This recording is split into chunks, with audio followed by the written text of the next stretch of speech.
Okay, welcome everyone to Global Dream Forum New York City. We are live around the world, being live streamed. This is on the record, which I appreciate you all being aware of.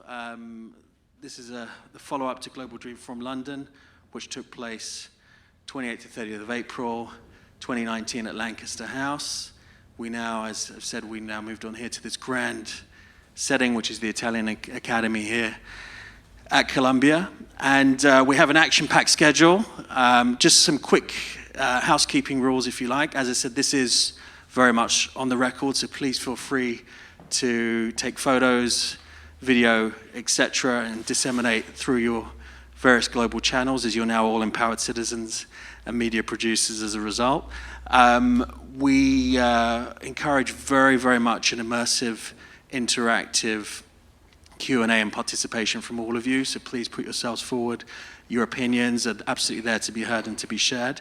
And beyond that, just some basic housekeeping. As you've seen, this grand destination here, the Teatro, which is relatively modern and updated, but if you have any questions in terms of facilities, please feel free to reach out to any of the team who are up here or downstairs, and we'll do our best to accommodate everything for you. So this is the grand welcome to Global Dream Forum New York City, and I'm delighted to welcome here Ben White from, I'd say, senior editor, Politico, MSNBC commentator, for our first session, which is very much a sort of a welcome fireside chat, if you like, to discuss the views from Washington on the current global geopolitical and local political and economic situation, and to really, if you like, make sure that we start getting very deep very quickly here at Global Dream Forum, where the aim is to analyze and challenge and be challenged and make sure we're really getting to the heart of the issues. So, Ben, I will allow you to sort of set the scene, if you like, before I start giving my first questions, and then we open up to Q&A, by just really giving us, firstly, an overview, if you like, of the current situation and where we are and where you think we're going. And obviously a critical time as we move ahead here towards an election year, which I think no one quite knows where we're going to be at the end of that. So feel free to. Well, thank you for having me, and it's really a pleasure to be at Columbia and in this beautiful spot. And we don't know where we're going to be at the end of this day, at the end of this hour, much less where we're going to be at the end of the 2020 campaign. We're just talking at the table about the series of tweets from President Trump today about the fake emoluments clause in the Constitution, which he doesn't seem too pleased about in terms of the cancellation of the G7 meeting at Doral, which gives you an idea of what my day-to-day life is like. I mean, I write about politics and economics, the connection of the two, the intersection of Wall Street and Washington, how Washington interacts with Wall Street. So what I spend a lot of my time on now, obviously, is China trade, which we'll talk a lot about here, where we stand vis-a-vis the negotiations between the White House and Beijing, whether this truce is as Trump says it is, how long it will last, whether there's anything really to it. And then I spend a lot of my time looking at the 2020 race on the Democratic side, where things stand between Biden, Warren, Pete Buttigieg, who I think is significantly rising in the polls right now, particularly in Iowa. There's a new survey out this morning that has him very close to both Biden and Warren in Iowa. Just finished writing a piece on how the finance industry and the tech industry and corporate America more broadly are grappling with the idea that Elizabeth Warren could be the nominee of the Democratic Party. She's obviously pledged to disrupt and break up a lot of these industries, particularly Wall Street and big tech. And some of the people who I spoke to who are very freaked out about that idea initially thought, Joe Biden is our guy. He's going to win the nomination. He's a guy who can beat Trump, steady hand on the tiller. Has not been a terrific campaign for him. The debates have been mediocre.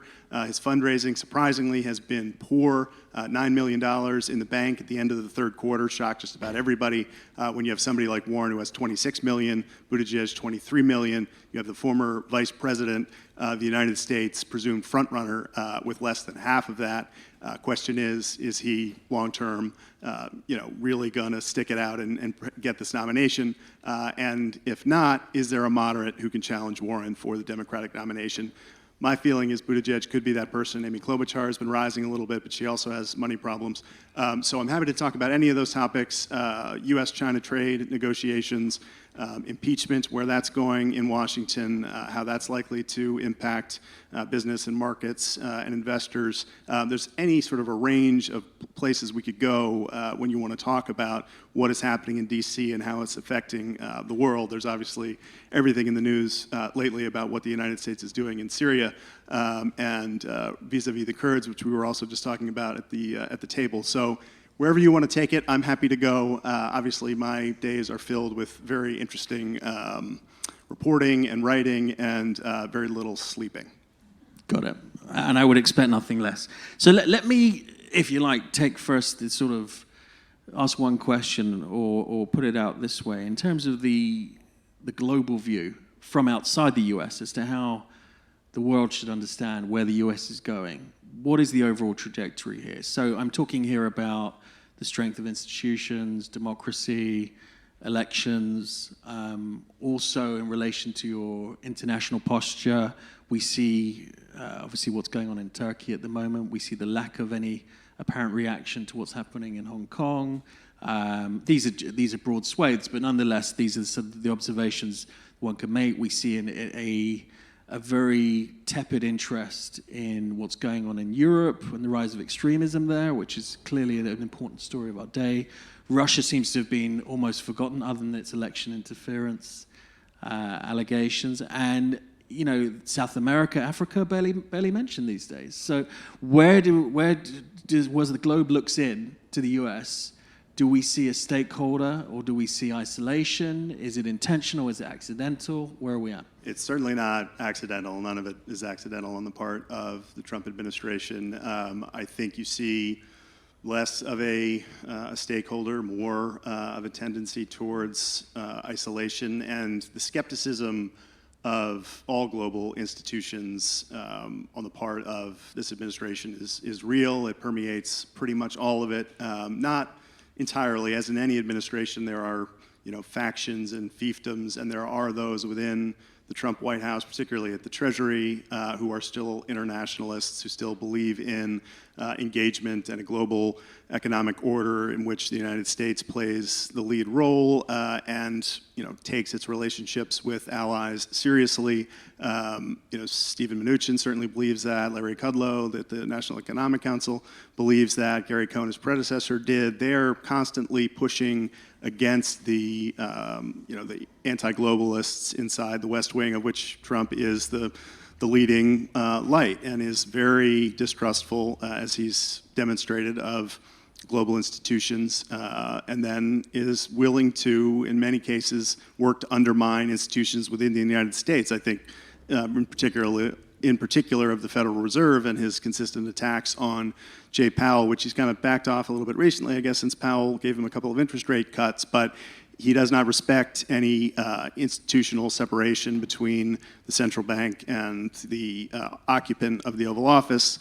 He obviously doesn't believe that he should be beholden to any guidelines on ways in which he can use government to enhance his own businesses. So I think all of the concern and worry about the direction of the United States, its abandonment of allies and institutions, is all well-grounded and is the trend that we will continue to see in this White House, because no matter who tries to be the bulwark against that and push back against it, they're generally run over by Trump or pushed out, as we've seen with previously the generals who served as chiefs of staff or senior levels at the Pentagon who he has gotten rid of, who are not in keeping with his policies and his direction. I think the question is, for how much longer is the United States going to move in this direction? Is there a point at which Trump is actually removed from office, which, if you had asked me that a week to 2 weeks ago, I would have said, under no circumstances, you're ridiculous to even raise the question. There is no way the United States Senate would come up with the two-thirds majority in a Senate trial to remove the President of the United States. I'm not as 100% confident in that assessment as I was, given more evidence coming forward in terms of his phone calls with foreign leaders, obviously Ukraine being the number one example. But I think that the politics of this matter more than anything else, as with everything in Washington. If numbers consistently move against him in terms of approval for impeachment and removal, if enough Republican senators start to see that their Senate majority is at risk based on President Trump at the top of the ticket. We're not there by any means right now, but the trend is moving slightly in that direction. If it continues to move in that direction, I don't think Republicans in the Senate, led by Mitch McConnell, would hesitate to cut him loose if they thought he was going to drag them down and take the Senate with him. So I'd still put that at a very low probability of happening, but it is not any longer outside the realm of possibility. Then you get to the question of what happens in 2020. Does he get reelected, and does this movement of the United States away from global engagement towards unilateralism continue under an emboldened, reelected President Trump? And there is a good possibility that that could happen, depending on his opposition. Very hard to gauge. I think if Joe Biden were to be the nominee, he would have a very good shot at beating President Trump. I'm not sure I would say the same of Elizabeth Warren. Right now, she looks good in the polls against him, but those numbers are driven up by huge margins in blue states in New York and California, West Coast, East Coast. She drives up big numbers. What matters are Michigan, Ohio, Wisconsin, and small areas of those states. That can she bring that populist message that Trump did and flip it and get those kind of moderate Democrats back and labor union members back? Maybe she can. But I think if Trump survives the impeachment mess, gets impeached in the House, acquitted in the Senate, moves on to a general election campaign against somebody like Elizabeth Warren, pretty good shot he wins again. Fascinating. How permanent is the damage that's being done? Is it reversible? Or are we on a new sort of paradigm here whereby this is the new normal? Whoever gets elected, whether it's Trump's reelected, or we see Biden, Warren, etc. And again, this is thinking from the global perspective. What does the world think of this? Because we see typically the US as that the light on the hill, the beacon of hope, freedom and democracy. That doesn't necessarily seem to be the case at this point, and that's a very frightening proposition. So just if you could on that, and then we'll get into some of the specific issues. Yeah, I don't, and I'd certainly be interested in hearing from what others in the room think about this. I do not think that any of the damage is permanent. I don't think any of it is irreversible. The United States has certainly gone through periods over its history where tides have shifted significantly from one president to the next, and policies have shifted significantly. And a lot of these global relationships that we have, dating from World War II and even before, are deep and abiding and powerful, and there are plenty of folks who are sort of willing to wait out this period of the rise of populism and Trump and all the rest of it in the U.S. to subside a little bit, and for new leadership to come in that is more committed to a pluralistic approach rather than this sort of pugnacious America First anti-globalist regime that we have now. I'm not a pessimist that the United States is permanently damaging its, we're certainly not helping ourselves in a lot of areas, but I don't think any of this stuff is going to be broken to the point where it can't be restored and trust can't be restored and some of the norms that have been violated can't be sort of reestablished. And I think our relationships with our traditional European allies, all remain relatively strong despite some of the schisms that we've seen. I think obviously we've taken a really pugnacious posture towards China, and we can talk on the next panel about whether we needed to do that the way that we've done it, or there was an alternative approach, and what the next approach could be if we move on to another administration that might revive TPP or whatever else it is. But if you just ask me the basic question, has the United States permanently damaged its global standing, I would say the answer is clearly no to that. And the institutions will survive this. Executive, judiciary, Senate, the Congress, they will survive any continuation of, I think this. so. I think they will. I think that the institutions are strong enough. We are testing them. We could test them further through the impeachment process, that people realize that the process of impeachment has nothing to do with a coup against an elected leader. It is a constitutionally mandated process by which the elected members of Congress can make a decision about the fitness of the executive to serve in his office, and they can make a decision on that one way or the other. Whether we got into a situation where he were somehow to be convicted in the Senate and removed, and he attempted to not leave office, I don't think we get to that scenario. I think if so, it would be handled relatively easily. I think, personally, if it got to that point, and as it did with Nixon, and Republicans came to him and said, sorry, the jig is up, you don't have the support, you've got to go, he would make a deal under which he was pardoned, and his family members were pardoned, and you'd make a deal with New York State for non-prosecution of state crimes, because obviously he can't be pardoned for those, and if he got all of those things, he would walk away and go back to private life. He is certainly testing institutions, he's testing the power of the executive, he's testing the way our politics operate and how people deal with each other.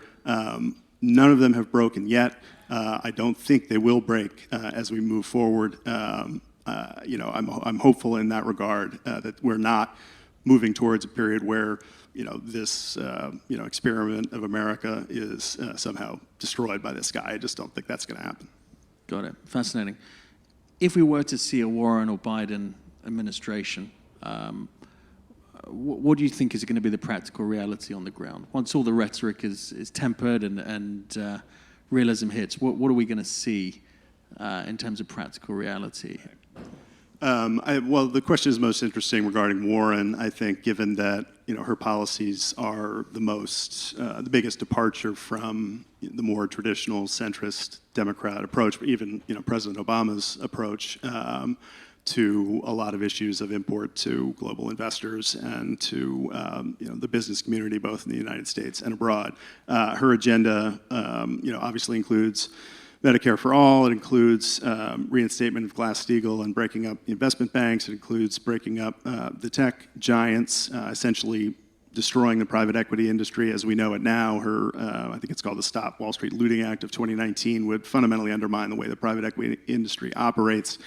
All of that would require a 2/3 majority in the Senate, unless Democrats get rid of the filibuster, which is a whole other question we could get into. I doubt that they would, given the precedent that would set when they are out of power.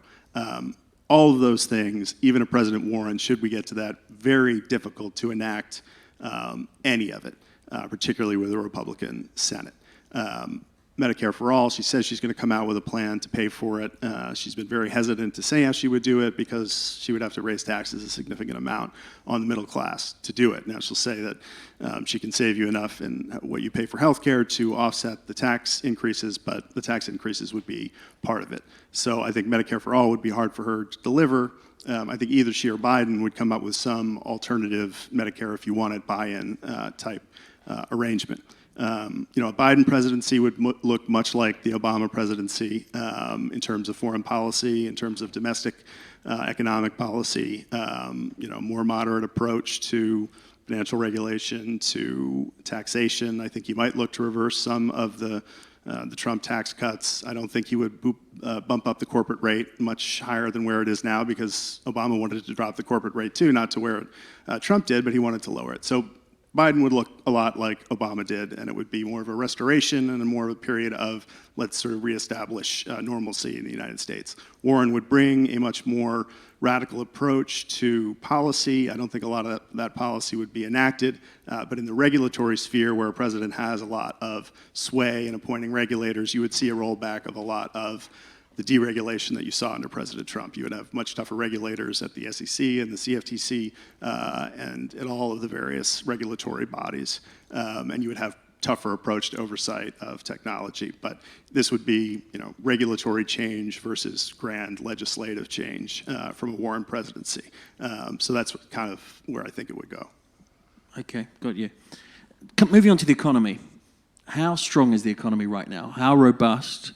Are we, obviously there's a lot of tailwinds, multiple directions, but are we going to be looking at an election here where the US is in a technical or actual recession? Or is this, we actually this is a sort of slight mellowing period, but actually things are going to be fine and we can ignore what's going on elsewhere. What's your take on where the economy is right now? I mean, it depends on the day you ask me and what the data have showed that morning. The data have been so mixed, and it's very difficult, has been very difficult to tell whether we are in fact in just another of the several dips that we've had in this great expansion since the end of the financial crisis, longest in history, although obviously not the best or most robust economic recovery we've ever had. You know, the most worrisome thing are the manufacturing numbers and the impact of the trade war on manufacturing. I mean, you see 2 months in a row of the ISM being in negative territory, significantly worrisome. You see the giant drop in new export orders, obviously worrisome for the United States, even though we are 2/3 a consumer-driven economy and we're not a manufacturing economy anymore. Obviously, the drop in manufacturing has a filtering out impact on confidence and on the rest of the economy. I'm not in the camp that thinks we're about to tip into recession. I don't think the jobs numbers support that. We've obviously slowed from 200,000 plus last year to whatever we are now, 150,000 or so per month. Wages not racing, not so fast that the Fed would have to fight inflation on them. They're able to cut right now, given some of the other slowdown areas that we've seen. I think all the economists talked to think we'll continue to see a slight slowdown in the pace of job creation, but that the manufacturing dip might be relatively short-lived. Consumers still in pretty good shape.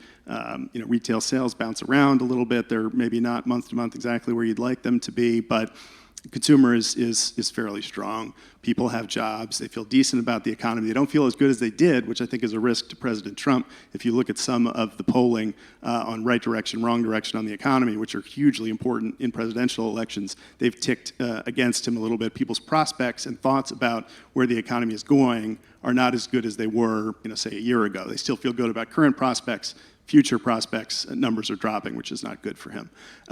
But barring a complete breakdown, again, in the China talks and imposition of the tariffs on all of the retail goods we import from China, and barring, I'm not one who thinks Brexit, even a hard Brexit would be a recession-inducing thing for the United States, wouldn't be helpful.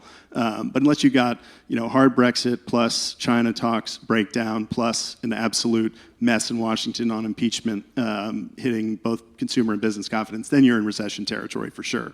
If those things don't happen, I think we muddle along at 2% this year and probably next year too. I don't think he runs for re-election in a booming economy like he promised. We're not 3% growth or 4% growth. Jobs numbers are slowing down a little bit, so it's not a great tailwind to him, but I don't think it's also going to be a massive headwind. Got it.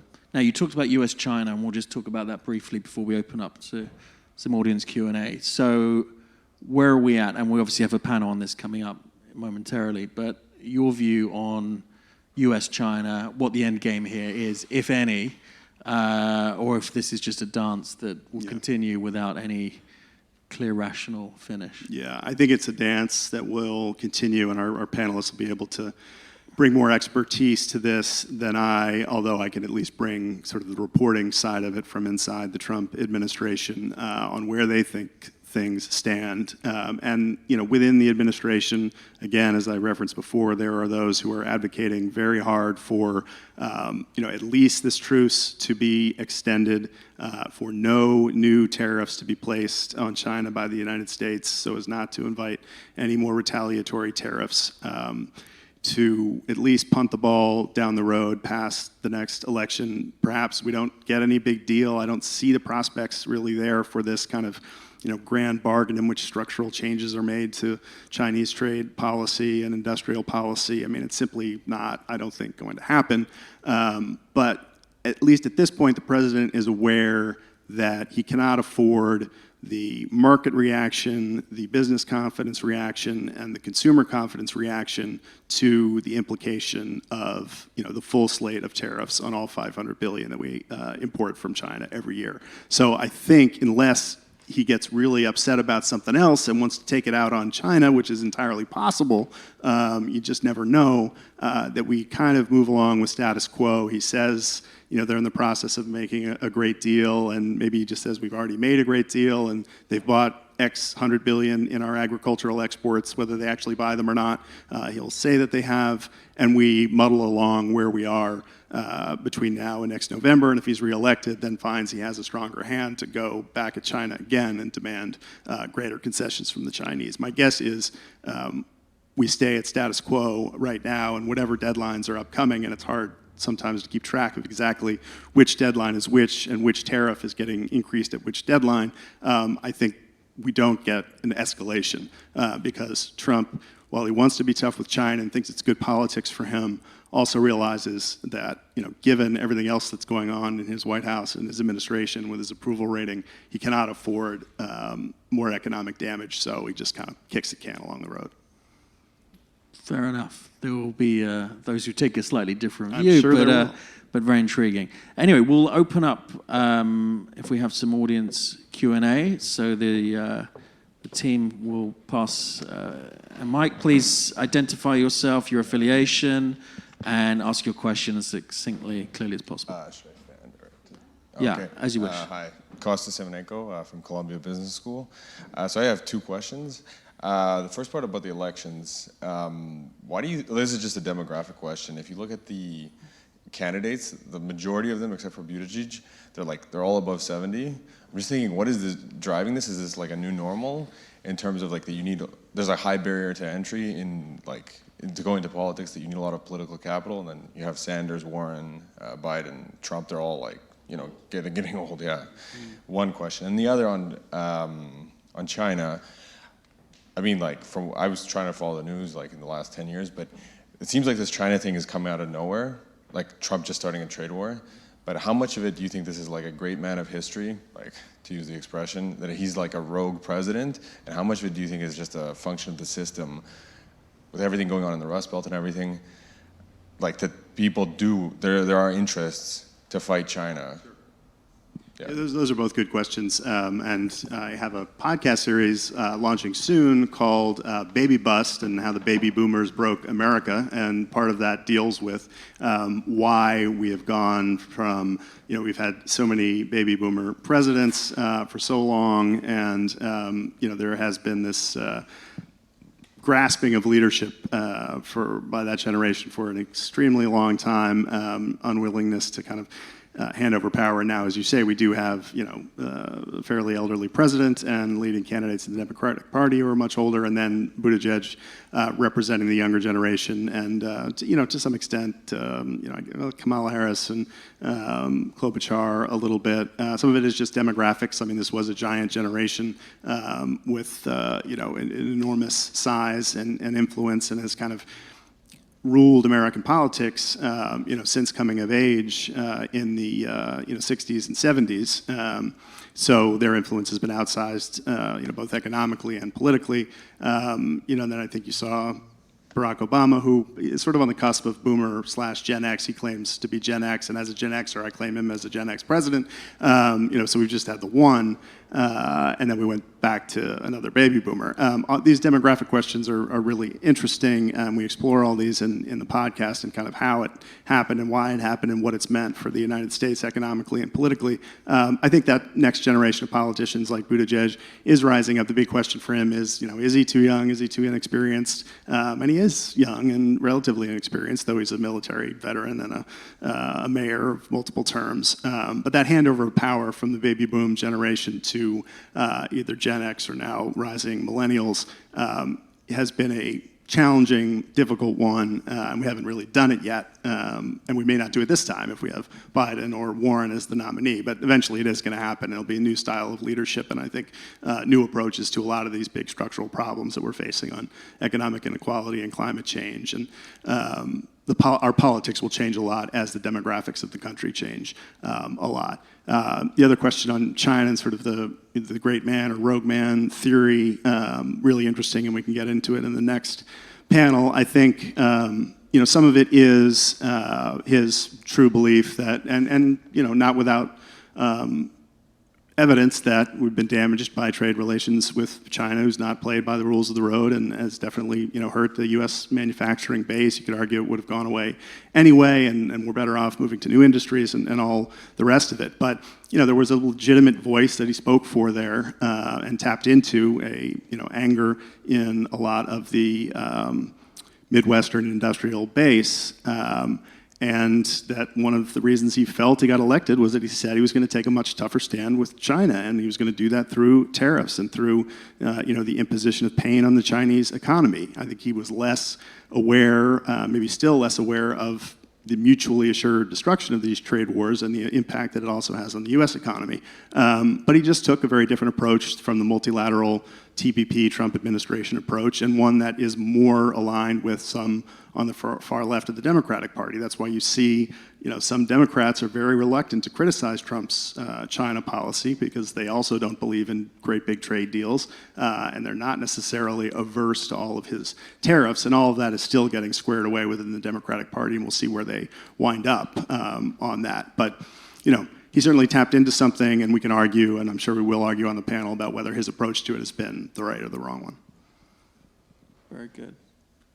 We have another question over here. Just this lady here. Yep. Hi. Please Hi. introduce you. Sure. My name is Natalia Knyzhevich. I'm a current student at master's degree program at New York University, Business and Economic Reporting, and I'm a former business journalist from Russia, from Russian Business TV. Could you please help to figure out why Donald Trump decided to remove the U.S. troops from Syria and the situation between the U.S. and Turkey? Yeah, I wish I could explain to you exactly why he did that, and I will say that, we're veering slightly out of my main lane of reporting, which is economics and finance, and not as much international affairs and military policy. I mean, you could ask 20 different people in the administration and get 20 different answers for exactly why he did it. His rationale is, I campaigned on getting out of permanent wars in the Middle East. This is part of that we never agreed to be the permanent protector of the Kurds in northern Syria, and we should let the situation play itself out, let Turkey and Russia fight ISIS. We've done our thing, and it's time for us to go. Maybe he did it at the behest of the Russians who wanted us out of there. It's one theory on it. I don't have the answer for why he did what he did. The way that he did it came at a very big surprise to a lot of people that decision was made after his conversation with Erdogan.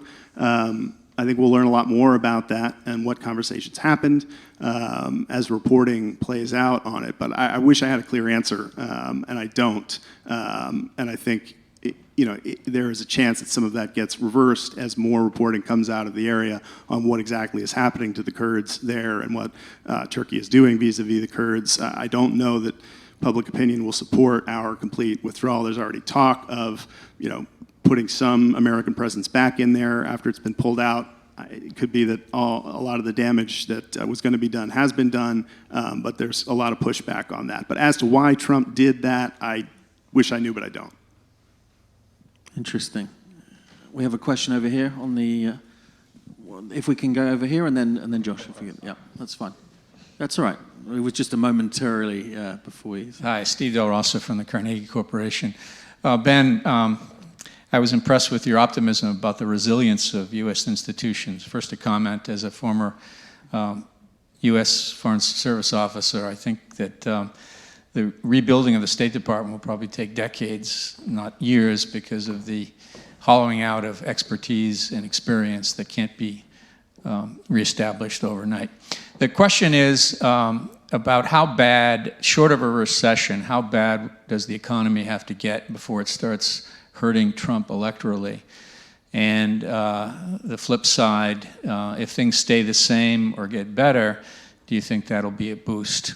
I mean, as to your first point, I think it's a really good one in terms of the the hollowing out of the State Department and morale among career Foreign Service officers. You obviously know more about that than I do internally about how they feel, but a lot of them obviously have left and are being forced out and being treated terribly. And I think that's right in terms of institutional rebound. That's one that's going to take some time to re-attract the top quality people that we need in those international posts and within the State Department in Washington. That's going to be a longer-term project. So I don't disagree with that assessment. On the economy, Moody's Analytics does its annual assessment of how the economy is going to play in the presidential election, which some of you might know Mark Zandi, who runs that, had been right every time from 1980 until 2016. It had correctly predicted who would win the presidential election based on both the incumbents' approval ratings and then economic trends, not nationally, but where it really matters, which is state by state, because people vote. The Electoral College matters. The presidential election is actually 50 state elections, and what matters are what's happening in the individual swing states. Their model basically predicts now if the economy stays the way it is, that Trump has the advantage to win re-election based on the stock market, the unemployment rate in the key states in the Midwest, but with a lot of caveats. That if one part of the model says if we get a 10% correction in the S&P 500, that Trump's odds of re-election go significantly down. If we go into recession, they go essentially very far down. And the other big factor in that model, which despite its miss in 2016, I still kind of trust as a pretty good predictor of where things are going, is turnout. And they modeled 3 different scenarios for turnout in 2020. One in which it is standard, and in that scenario with the economy where it is now, Trump wins re-election fairly handily, having the states that he won the last time and adding a couple of more. I think Minnesota was one and Virginia was another, maybe New Hampshire. If turnout rises to record levels in 2020 or matches record levels in 2020 and the economy is essentially where it is right now, Trump doesn't win re-election. So it's the most generic thing any journalist can say, well, it all comes down to turnout. Of course it always comes down to turnout. But in this case, it comes down to turnout in Pennsylvania, Wisconsin, Michigan, really those 3. If there is significant heavy Democratic turnout, particularly in the urban areas in those 3 states. That didn't happen for Hillary Clinton. If it does happen for the Democratic nominee in 2020, those states flip red to blue, and that's enough to defeat Trump because he's, obviously most of the blue states, all the blue states are going to stay blue. The red states, for the most part, are going to stay red, and the battlegrounds again will be where they are. And that's a scenario that doesn't require Democrats to win either Florida or Ohio, 2 states that are going to be difficult for them. Ohio, close to impossible. Florida not. Florida is possible, but Republicans have really a solid grip on the panhandle, and South Florida is very blue, but not blue enough to overcome the more rural and the panhandle parts of the state. So, long way of saying that even if the economy stays as it is now, there is a scenario under which Trump loses. If the economy gets worse or goes into recession, it is difficult to, not impossible, but very difficult for him to win again. Okay, moving on. Good, because this gentleman actually started off with a question I was going to ask. Very good. Fine. Okay. Any other questions here? As we have here again, Natalia. Is there? It would be great to know your view on the leverage loans in the U.S. because some people are saying it's going to be the next reason, the next driver for the next financial crisis, and the level of leverage loans reached about $1.3 trillion. Do you see any risks, and what could be the biggest drivers? Yeah, I definitely see risks. I mean, this is where, I sort of talk to folks at the Fed about this sort of thing, and Jay Powell has brought it up at a couple of the press conferences and has been asked about it, and has said that, they're monitoring the size of the leveraged loan market and some of the covenants that are being written that are not particularly stringent, and reminding some of us of the Cov Light deals of 2007, 2008. In this area, I tend to kind of trust the economists at the Fed. I say this, and what did they know in 2007 and 2008 when they were predicting the economy was going to be fine and markets weren't going to be fine, and the housing market was actually just going to have a little bit of a correction but not a crash. So that's maybe not the best thing in the world to trust when they say everything is going to be okay in that regard. I mean, I don't have the definitive answer on whether the leveraged loan market is a ticking time bomb that's going to take down the markets and the economy. I don't think so. I don't think we're at the type of leverage levels or the type of covenants or the type of kind of reckless lending that happened in the run-up to the crash of 2007, 2008. But it's a worrisome area that regulators in Washington obviously are concerned about, are looking at. There have been congressional hearings about it. It'll continue to get attention. So it doesn't look great, but it doesn't look to me like this is the thing that tips us over into a crash. But I could be wrong. Okay, fascinating. If there's any other questions out there, please just put your hands up. But in between now and then, I just wanted to take a sort of global view on the economic and financial situation and where you think some of the key pressure points will be. I mean, obviously, you talked about US-China, and the Eurozone isn't looking too hot at the moment. Asian growth in general is not necessarily that robust. Where do you feel the sort of main pressure points from an economic perspective? Obviously, intrinsically linked to a lot of political things happening, but where do you see that happening? And what's the toolkit that the central bankers have to deal with this in terms of whether it be interest rates and the rest? Where are we at? Yeah, the toolkit is pretty limited. I spent a lot of time talking to Mohamed El-Arian about these things. He happens to be a rabid sports fan like I am, so we're always emailing about sports. But then, of course, he's one of the foremost authorities on central banks and the toolkits and the extraordinary policies that they've used to support growth in the Eurozone and the United States, and the extent to which there's much left in the toolbox. And I don't think that there is. The U.S. central bank certainly doesn't seem keen to explore the area of negative interest rates. There's certainly a lot of opposition to that in the financial community in the U.S. I just saw Jamie Dimon talking about it either yesterday or today, dismissing it as a ridiculous idea. Of course, a banker who relies on interest would say that, but I'm not sure that there are a lot of bullets in the gun for the Fed, which is why they got into the whole normalization process in the first place. Trying to get rates back to a more reasonable level to reflect the level of growth and employment that we have, and had to stop doing that, and now have been forced into cutting rates, arguably by U.S. trade policy, and so put us in a position where they can cut a couple of times again if they have to, but you get pretty close to the zero lower bound, and then you get into talking about negative rates, and that's a scary place for a lot of policymakers to be in the United States, and arguably hasn't been terribly effective in areas where it's been tried before. So I think the lack of central bank firepower to fight the next recession is one significant pressure point. I think the others we've hit are how Brexit winds up, what happens with the U.S. and China, the extent to which the Eurozone can recover, and the extent to which slowdowns in Asia and China are significant or are not too terribly worrisome, because obviously everything is connected, everything is global. All of these things tend to move up and down together, and the U.S. is not immune from any of this external stuff. But I think I'm not a big believer that the Fed would try to mess around with negative rates in the U.S. Although it could get to the point where they really have no other option, because they've gone to zero and they've done as much QE as they can do, and they have to try other methods. But it's not first on their list of choices they'd like to pursue.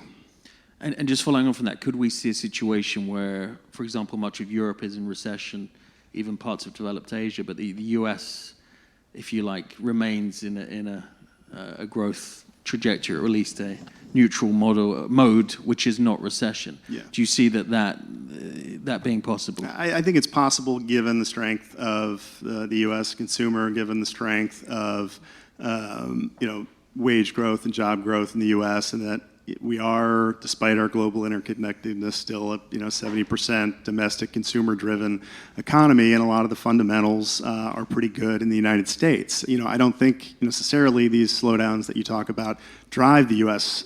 Into recession. They could keep us at a lower growth than we would be. Obviously, hurting exports. We do want to export more and more to China. We're trying to do that. We have export relationships all over the world. It's not helpful to the U.S. economy if all of these other regions are slowing. But I don't think it follows necessarily that those slowdowns would necessarily tip the U.S. into recession. I think it'd be something else that tips the U.S. into recession. I think we could remain in slow growth mode for a while the rest of the world struggles with zero or negative growth.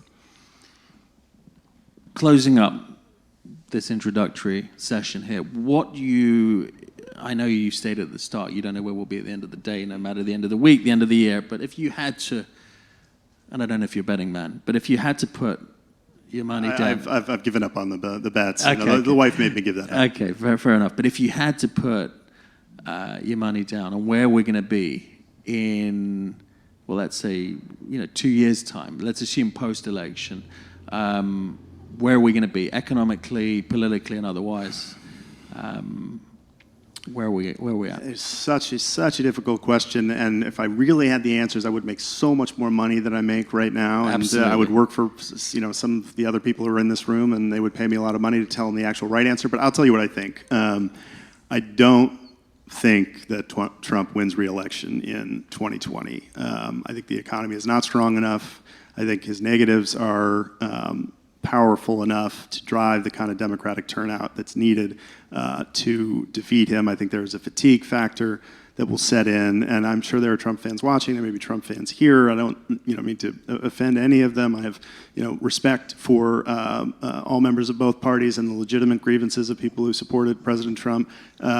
But I think there will be a fatigue factor that goes along with some of the economic slowdown, some of the just general fatigue with the domination of the news by the president, and that people will be ready to move on. That then begs the question, who is the person who he's running against, and can that person capitalize on it and win the White House? And I think Joe Biden is the most obvious who could do that, who would feel like a safe vote for someone who is, say a Pennsylvania steelworker who voted for Trump, but doesn't think the steel tariffs have really helped him that much, doesn't see his economic situation improving very much, probably voted Democratic in the past, given labor union attachment to the Democratic Party.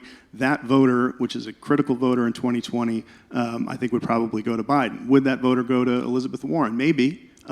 It's possible because she is pretty talented as a politician, more talented than I initially gave her credit for. But the history of Massachusetts liberals getting the Democratic nomination for president runs through John Kerry and Michael Dukakis. We know what happened to both of them.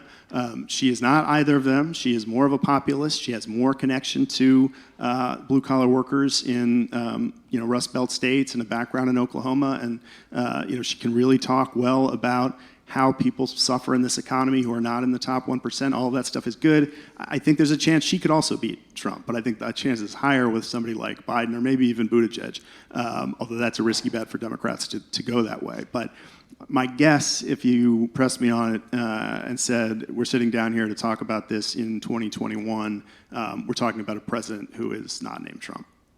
And where will the economy be at that point as a fun on it? Yeah, the fun follow-up on that. I think there is a risk to, a bit of fallout in the economy if somehow Warren is elected president. I don't believe in the, Lee Cooperman idea that the market would fall 25% the day she's elected president because she's going to, socialize America. I think there would be a negative reaction to the idea of higher taxes on corporations. There would be a negative reaction to higher regulation. So you see some stock market reaction to that. I think generally that would be short-lived and the economy would be fine. I think there would be relief to some degree within markets and perhaps within the broader corporate community, throughout the value chain, that you don't have to worry about trade wars and tariffs anymore or as much with the next president. So I'd say we're still, regardless of who beats Trump, probably around where we are in terms of economic growth and maybe even a bit of a post-Trump rally if it seems like we're kind of normalizing relations with the rest of the world and we can all get back to business as usual and not have to focus 23 out of every 24 hours on what the president is saying or tweeting. And that would be driven by the U.S. consumer, or that would be fundamentally robust I think it would be consumer? fundamentally a robust consumer plus a perhaps manufacturing rebound if manufacturers are less uncertain about the future of trade policy and maybe get more confidence in the future of economic policy more broadly, can decide that, I do have this giant pile of cash. I did a little CapEx after I got my tax cut, but now I'm not real sure what to do with this money. Get some certainty after the election, get somebody like perhaps Biden, you don't expect a lot of surprises from, you don't expect trade wars from, you don't expect, international incidents from.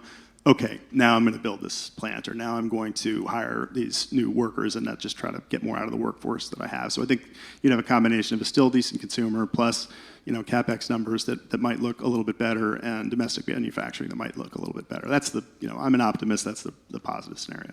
So good to start with optimism. And we now close this first session.